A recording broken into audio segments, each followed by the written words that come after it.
EWS का आरक्षण एक अधूरा आरक्षण है जिसमें न तो आयु सीमा में छूट है और भूमि और मकान की अननेसेसरी कंडीशन जोड़ दी गई है। जो वाहियात शर्तें थी वो लगा दी और आयु सीमा में छूट भी नहीं दी। केवल ये कर दिया कि 10% आरक्षण मिलेगा, केवल सीटों पे आरक्षण मिलेगा, बाकी कुछ नहीं था, जबकि नाम मात्र का आरक्षण है या आधा अधूरा आरक्षण है। ये इसको आरक्षण तभी माना जा सकता है जब ये आयु सीमा में छूट दें, अन्य जो रिजर्वेशन पॉलिसीज़ हैं या अन्य जो रिजर्वेशन देते हैं। नमस्कार, राम राम। मेरा नाम सोनिया सत्यानीता है और आप देखना शुरू कर चुके हैं हरियाणा तक। आज हरियाणा तक पर हरियाणा के 2 शिक्षक सरकार तक पहुंचाएंगे ईडब्ल्यूएस में क्या खामियां हैं और उनमें क्या सुधार होना चाहिए। इन खामियों में अगर सुधार होगा तो इस सूबे के युवाओं को किस तरह से रोज़गार मिलेगा, किस तरह से नौकरियां मिलेंगी और सरकार को इससे कितना फ़ायदा होगा। कुल मिला के ईडब्ल्यूएस की खामियां, इनमें सुधार को लेकर ये शिक्षक आज हमसे बातचीत करेंगे। हमारे साथ हैं अनिल शर्मा, हमारे साथ हैं राजेश शर्मा, दोनों ये शिक्षक हैं। भाई जी, ये जो पूरा मुद्दा है जो मैंने बताया कि ये ईडब्ल्यूएस का, इसमें आपने खामियां गिनवाई हैं, कई दफ़ा गिनवाई हैं और आप कई वर्षों से इन खामियों के बारे में बात भी कर रहे हैं। तो ज़रा विस्तार से बताएं, कहाँ से आपने ये शुरू किया और कब आपको लगा कि इसमें आवाज़ उठानी चाहिए और ये इसमें कमियां हैं? पिछले साल नवंबर से इस संदर्भ में प्रयास कर रहे हैं कि ईडब्ल्यूएस के जो अभ्यर्थी हैं उनको 5 वर्ष आयु सीमा में छूट दी जाए। ये छूट हरियाणा सरकार पुलिस भर्ती में दे रही है पहले से ही, लेकिन अगर इसके इतिहास पर थोड़ा सा विचार किया जाए तो इससे पहले एक आरक्षण था ईबीपीजी का आरक्षण, जिसको 2013 में दिया गया था। ईबीपीजी का आरक्षण था economically backward person in general category, और ये आरक्षण हरियाणा के जो युवा हैं वे इसका लाभ 31 दिसंबर 2016 तक मिलता रहा। उसके बाद इस आरक्षण को बंद कर दिया। इसके बाद ईडब्ल्यूएस का आरक्षण आ गया जिसको इकोनॉमिकली वीकर सेक्शन बोलते हैं। ये सेंट्रल गवर्नमेंट ने दिया था, लेकिन इस आरक्षण के अंदर न तो आयु सीमा में छूट थी और भूमि और मकान की अननेसेसरी कंडीशन को इस आरक्षण के अंदर जोड़ दिया गया। ईडब्ल्यूएस आरक्षण है इकोनॉमिकली वीकर सेक्शन, ये हमारे भारत सरकार के द्वारा शुरू किया गया था और इससे पहले हमारे हरियाणा में ईपीबीजी था, economically backward person in general category. तो उसके अंदर उस आरक्षण में हमारे हरियाणा सरकार युवाओं को 5 वर्ष आयु सीमा में छूट दे रही थी और जो अननेसेसरी बाध्यताएं थी वो इसके अंदर नहीं थी। जब ये ईडब्ल्यूएस का आरक्षण लेकर के आए तो उसके अंदर इन्होंने जो वाहियात शर्तें थी वो लगा दी और आयु सीमा में छूट भी नहीं दी। केवल ये कर दिया कि 10% आरक्षण मिलेगा, केवल सीटों पे आरक्षण मिलेगा, बाकी कुछ नहीं था। जबकि जो आप देखते हैं और भी जो रिजर्वेशन है, जैसे बैकवर्ड क्लासेस हैं, शेड्यूल कास्ट हैं, शेड्यूल ट्राइब्स हैं, जब उनको रिजर्वेशन देते हैं तो आयु सीमा में छूट ज़रूर देते हैं। तो इसको तो मैं ये कहूँगा कि ये तो एक नाम मात्र का आरक्षण है या आधा अधूरा आरक्षण है। ये इसको आरक्षण तभी माना जा सकता है जब ये आयु सीमा में छूट दें, अन्य जो रिजर्वेशन पॉलिसीज़ हैं या अन्य जो रिजर्वेशन देते हैं भारत सरकार, हरियाणा सरकार, उनकी तर्ज पर, तब तो ये कंप्लीट होगा, नहीं तो ये आधा अधूरा है जी, इससे कोई फ़ायदा नहीं होना। तो मैं तो हरियाणा सरकार से यही प्रार्थना करूँगा कि इसके अंदर जो ये कमी है इस कमी को पूरा किया जाए कि लाखों युवा इसका वेट कर रहे हैं कि भाई 5 वर्ष की आयु सीमा में छूट मिले। हरियाणा सरकार केवल हरियाणा पुलिस में दे रही है तो ये तो और भी अन्याय हुआ कि आधे युवाओं को तो उसका लाभ मिल रहा है और जो आधे युवा उससे वंचित है। तो ये सबसे बड़ी खामी है। तो आप कह रहे हैं कि जो ईडब्ल्यूएस के अंतर्गत जो 5 वर्ष की जो छूट है वो है पुलिस से लेकर, या फिर मैं कहूँ कि केवल पुलिस में कांस्टेबल से लेकर डीएसपी तक है, 5 साल की छूट है। और साथ में कि जो अननेसेसरी आपके, हाँ, जैसे कि मकान हो गया, गाड़ी हो गई, प्लाट हो गया, इनकी भी मतलब शर्त है कि किसी के पास अगर ये चीज़ें तो उनको ये नहीं मिलेगा। बिल्कुल।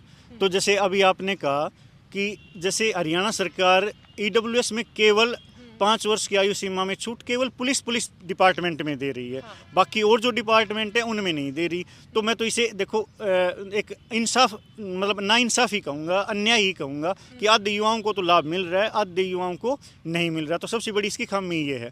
दूसरी, जैसे आपने बताया कि इसके अंदर जो मकान की, अगर किसी का मान लो मकान है, छोटा सा भी मकान है, प्लाट है, तो वो EWS में आ ही नहीं रहा, जबकि उसकी इनकम चाहे बेशक कम हो। तो एक ये भी इसकी सबसे बड़ी खामी है।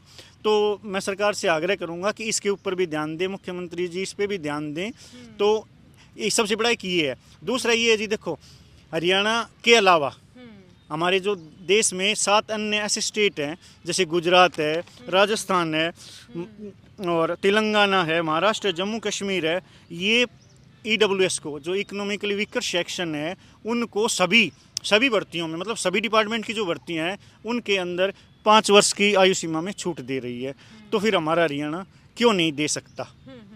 और साथ में आपने जैसे यहाँ बताया है कि कांग्रेस सरकार ने 27 सितंबर 2013 को economically backward person in general category आरक्षण दिया था। इनमें सारी भर्तियों में 5 वर्ष पे जो है वो छूट थी, हाँ, आयु की छूट थी, हाँ। और फिर EWS लागू कर दिया गया।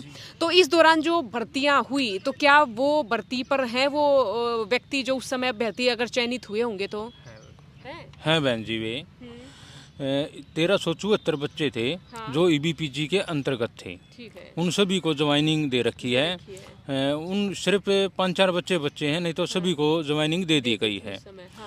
और हम मुख्यमंत्री से इस संदर्भ में 3 बार मिल चुके हैं।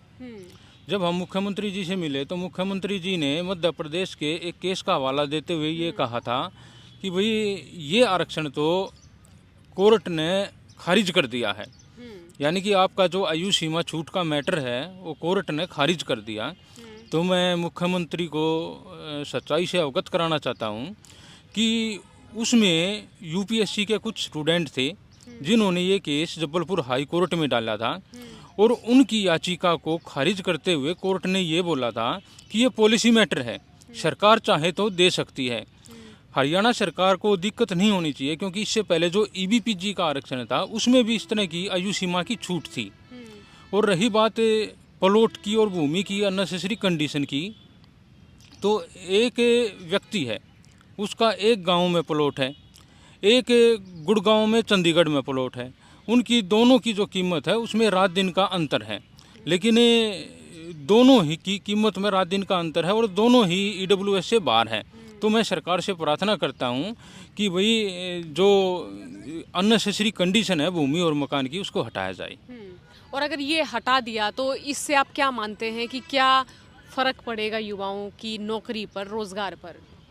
बहन जी, ऐसा है, अगर ये वाहियात की कंडीशन हट जाती है, अननेसेसरी कंडीशन हट जाती है, तो हरियाणा के लाखों अभ्यर्थी दोबारा फॉर्म भरने के योग्य हो जाएंगे सरकारी भर्तियों में। इसको सरकार को भी एक तरह से बेनिफिट है, क्योंकि पहले EBPG था, EBPG का बेनिफिट था, लेकिन अब EBPG नहीं है, 2017 से बंद है, EWS आ गया। तो उसका लाखों अभ्यर्थियों को, हरियाणा के जो लाखों अभ्यर्थी हैं उनको बेनिफिट है। इससे पहले 7 स्टेट दे रही है। अच्छा। और राजस्थान और गुजरात ने तो इसका पूरी तरह से सरलीकरण कर रखा है। तो सरकार से प्रार्थना है कि इस आरक्षण का सरलीकरण किया जाए। तो क्या ये भी माने कि जो EWS के अंडर जिनको आरक्षण मिलता है वो पहले ही हरियाणा में समृद्ध हों, ऐसा लग रहा हो कि वो तो पहले ही समृद्ध हैं, उनको इतना सा हिस्सा ही दिया जाना चाहिए? नहीं बहन जी, ऐसी बात नहीं है, क्योंकि EWS के अंदर कंडीशनें लगा रखी है। अब भाई जिसकी इनकम इससे नीचे है, वो EWS के अंतर्गत आएगा। और आज के टाइम तो आप देख रही हो, ट्रांसपेरेंसी में सरकार ने फैमिली ID भी लेके आई है, जिसमें इनकम पहले ही डिनोट हो जाती है। अब भाई जिसकी इनकम इससे नीचे है वो EWS है, इससे ऊपर हो EWS का सर्टिफिकेट बनवा ही नहीं सकता। तो इसमें तो कोई बात नहीं है, धांधली वाली बात नहीं है।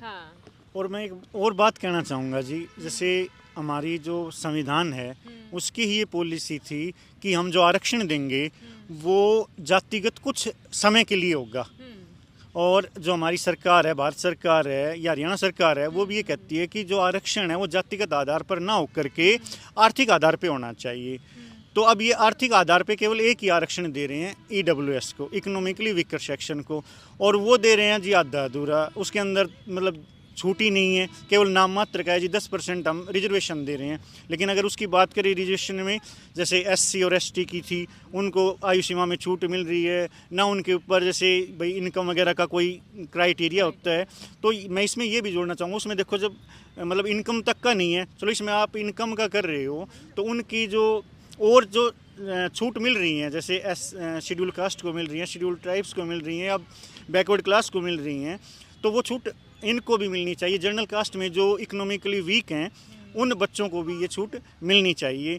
और एक बात और मैं जोड़ना चाहूँगा कि हरियाणा सरकार जब EWS को लेके आई है तो वो EBPG के उसको हटा करके लेके आई है, मतलब उसको विड्रॉल करके उसके स्थान पर लेकर के आई है।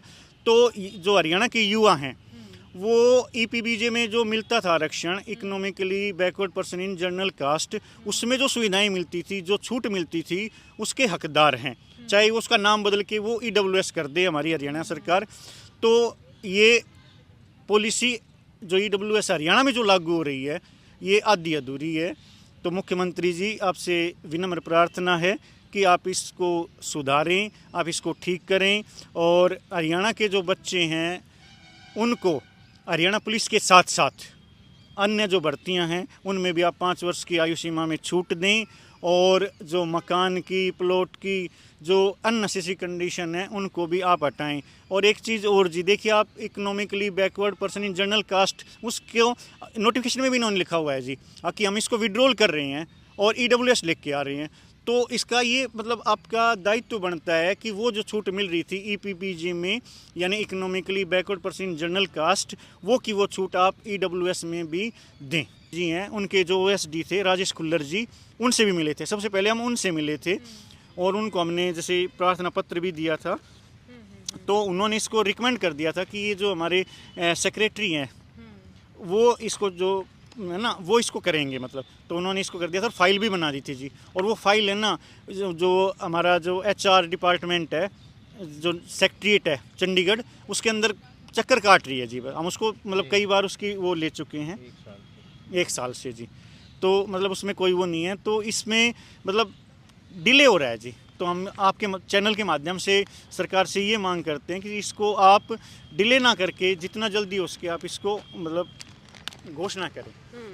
तो EWS के भीतर 5 साल की छूट दी जाए, जो मकान, जो प्लॉट और जो भूमि संबंधी जो शर्तें लगाई गई हैं, ये चाह रहे हैं कि वो शर्तें भी हटनी चाहिए। अब इन्होंने अपनी सारी समस्या बताई हैं, इन्होंने अपने सारे तर्क रखे हैं, इन्होंने सुधार की बात रखी हैं, इन्होंने इसके भीतर की क्या कमियां हैं और किस तरह से सरकार सुधार करके युवाओं के भविष्य या उनके रोज़गार में कुछ वृद्धि कर सकती है, ये भी इन्होंने जिक्र किया।